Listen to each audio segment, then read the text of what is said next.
Lions TV, this is your post-match analysis video for yesterday's 2-1 home win. That's right, a win over Blackpool at the Den. We like to make things difficult, don't we? But ultimately, we did get over the line. Let's start out by taking a look at the 11 that the gaffer picked to start the match. So, he went three at the back. I think he's always going to go three at the back.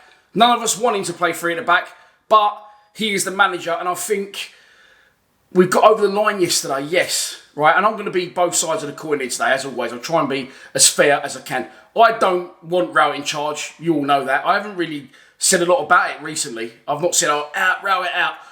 I just think Rowett will never play how I want Millwall to play and how Millwall team should play, with heart, desire, fighting for the shirt, giving everything for the shirt, as long as he is manager of our football club, because for him to do that, he would need to change his complete beliefs and ideas on football in general. And he's not going to do that. You know, he's the manager, he's played at the top level, and he's managed at a good level as well. So he knows more about football than I do. He's probably watching these videos thinking, I wish this prick would shut up. But I can't, gaffer. I'm sorry. Just not going to happen. I'm here to give my opinions, and that's what I do. So I will be giving them. The biggest decision that was weird for me yesterday was Kelliher-electrical. 2 goals in 2 games. Runs his absolute nuts off for the calls. Could be stronger on the ball at times. That's the only slight criticism I've got of him. But he goes and puts him fucking wide left, because he won't drop the three at the back. He won't try a different formation. And, he did try a different formation slightly yesterday, because in my eyes, we didn't have a 10 yesterday. We had Smith central, Jed right, and Kelliher on the left. So for me, that was the biggest mistake in the team sheet, as well as playing 3 at the back. As we know, it was Bolkowski in goal. 3 centre-backs were Ballard, Cooper and Murray Wallace.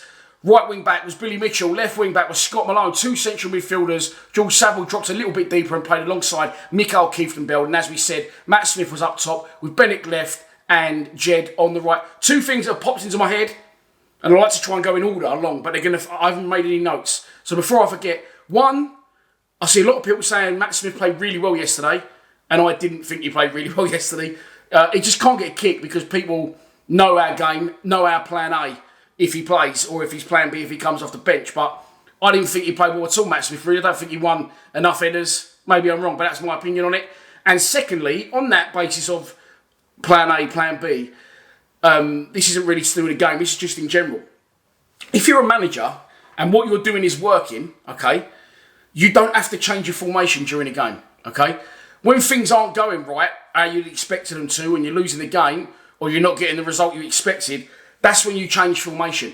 Rowett never starts a game with a formation and finishes it with a formation. He's constantly having to change it because what he starts with never fucking works.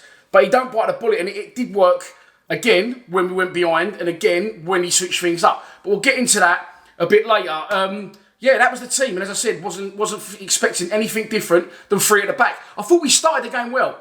And listen, as I said, we're never going to be an unbelievable side with unbelievable players. But what we expect as a minimum requirement at this football club, as fans, the whole ethos and core of our club, and the whole dynamic of it is, we might not be brilliant, but if you come and try and get in a battle with us, you're going to fucking lose. Simple as that. We'll give everything, we'll fight to the death and for each other, and we'll make it fucking hostile and intimidating, and we'll be in your faces, on the fucking sidelines, behind the barrier, and on the pitch. And we just don't do it. We just don't do it, and we're never going to do it under Rowett.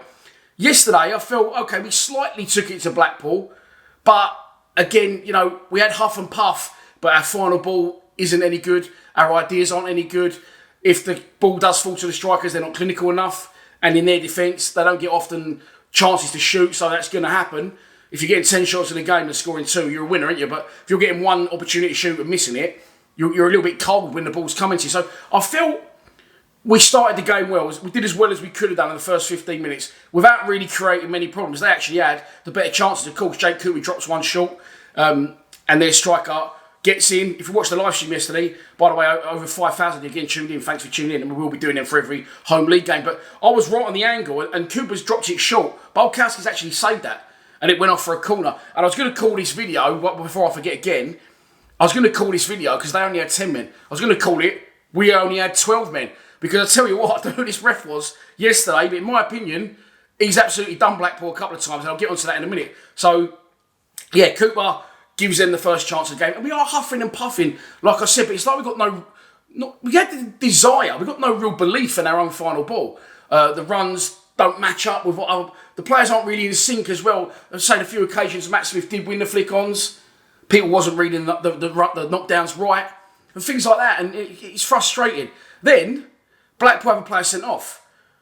At the time, I thought sending off. He's come from a long goal kick from Bolkowski. Fair play to Matt Smith. He does win the flick on. Their defender gets caught the wrong side of a phobie, and he puts his hands on him. Right? It's a foul.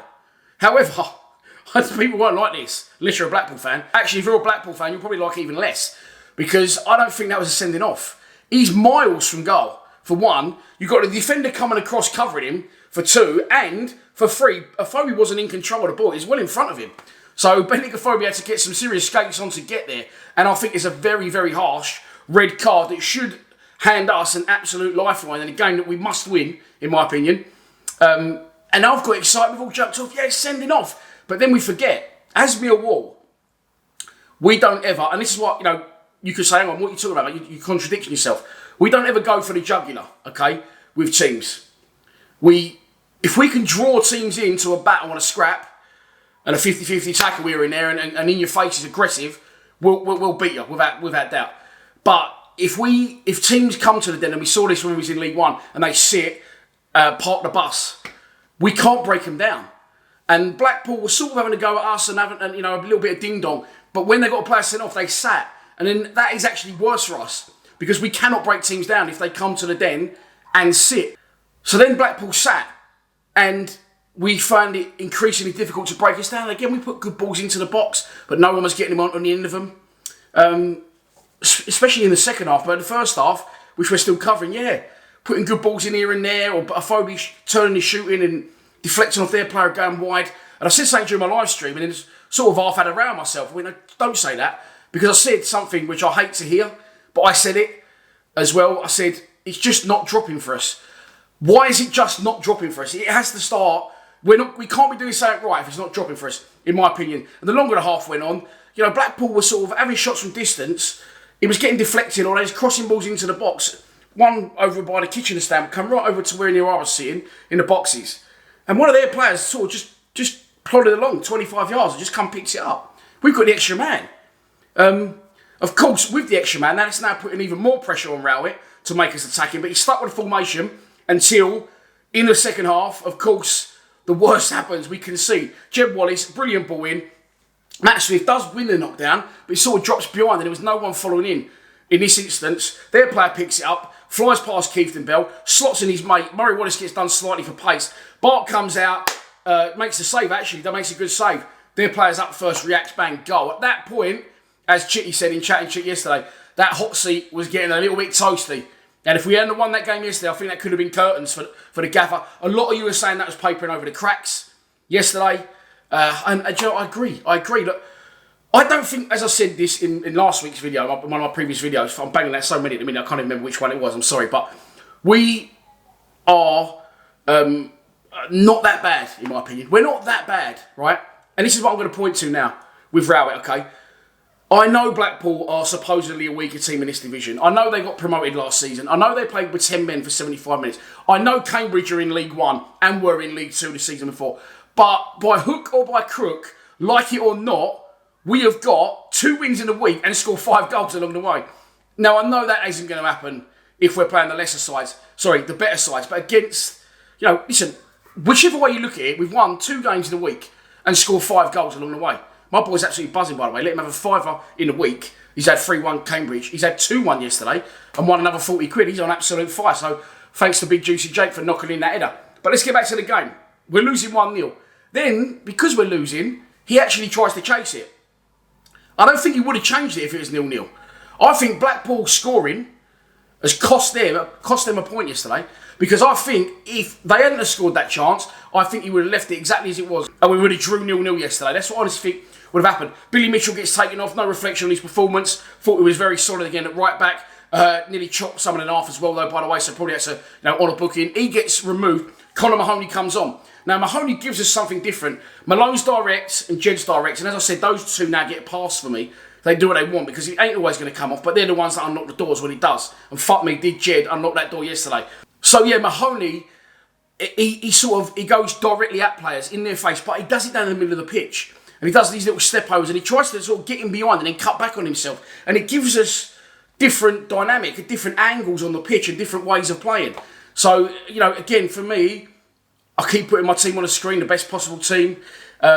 I ain't going to do it again. You must have seen over the last couple of videos or on social media. If you're not already, by the way, Instagram, we're on about 10k. Please follow us on there. And let's say it one on YouTube, we got nearly 100 subscribers yesterday. We're nearly at 16,000. So while we're at it, please subscribe if you haven't already. And then, yeah, the wheels started to turn. But even when we scored, I wasn't sure it was going to happen. Well, that's a silly thing to say. The free kick leading up to the goal, I didn't think was going to happen because I didn't think it was a free kick. I thought Blackpool again were very, very hard done by. So now they've had a player sent off for a challenge which I don't think was a sending off, and the goal that we scored, the first one, the equaliser, the Jed Wallace fucking rocket, I don't think that was a free kick. But regardless, Jed can only do what he can do, and he puts it in a stanchion with such fucking ability, whippage, and confidence. It's just absolutely brilliant from him. And their keeper's half decent as well, so he gets a hand on it, can't stop it, and we need Jed to sign a contract. Is he going to? I don't know. If he isn't, would you sell him now? Because if you don't, he'll walk for nothing at the end of the season. And right here, right now, I always say, who'd buy him? People will buy him right now. Up there for the top goal scorers in the league. Is he playing? Listen, I've got no doubt about Jed. He loves the club, but is he playing knowing he's in that shop window? Is his levels raised a little bit? I don't know. Maybe not. Maybe that's harsh on him. But he gets the equaliser, and then we start getting on top a little bit, but still without causing their goalkeeper many problems. I think there's a save. I mean, I think we had 13, 12 corners in the game. There's a save that, with his feet that he puts wide the keeper. I think it's from Saville. No, sorry, it's from Evans. Late on, where Mahoney again has cut round the back of someone, got to the byline, then sort of works his way back into the area, and he's looking for a cutback. It's really good. It's really different, and something that, as good as Malone and Jed are, is slightly different to what they offer. And then we get a corner, last knock-ins, and that's where you can give Rowett praise, because we've got it over the line. As I said, I don't want him as the manager, but 2 wins in a week with 5 goals scored. Listen, the idea is to win. We've won. I know it's not ideal. I know it's not brilliant, but it did show character from the team and the management to get us over the line at the end. Mahoney, corner, flicks over the back. Jed Wallace, absolute fucking peach of a cross. Cooper on the end of it. I actually thought the keeper pushed it over, gets a hand on it, pushes it into the roof of the net, and we are fucking doing cartwheels in sunny South Bermondsey. So, look, as I said, we've got it over the line. In summary, I don't want him to be our manager because I know people saying it's only 5 games in. I know what it's going to be. I've seen enough of the man. I know we've got a very difficult run coming up. We've got 3 out of our 4 next games are away games. We've got Swansea away midweek. We've got Forest away. And before all that, first up, we got West Brom away after the international break. And in between that, I think we've got Coventry at home. There is no easy games in this division. And that yesterday, that is the reason we're going, what do you mean it's must win? It's only 4 games. That's why yesterday was must win. Because when I go to fucking Swansea 4 hours up the road, when you lot won't be there, the one's moaning at me going, why do you keep getting on the players' back? How about you get up to Swansea a few? How about that? Lost me head tonight. Enjoy the rest of your Sunday, everyone. Please subscribe to Lions TV. Come on, you Lions.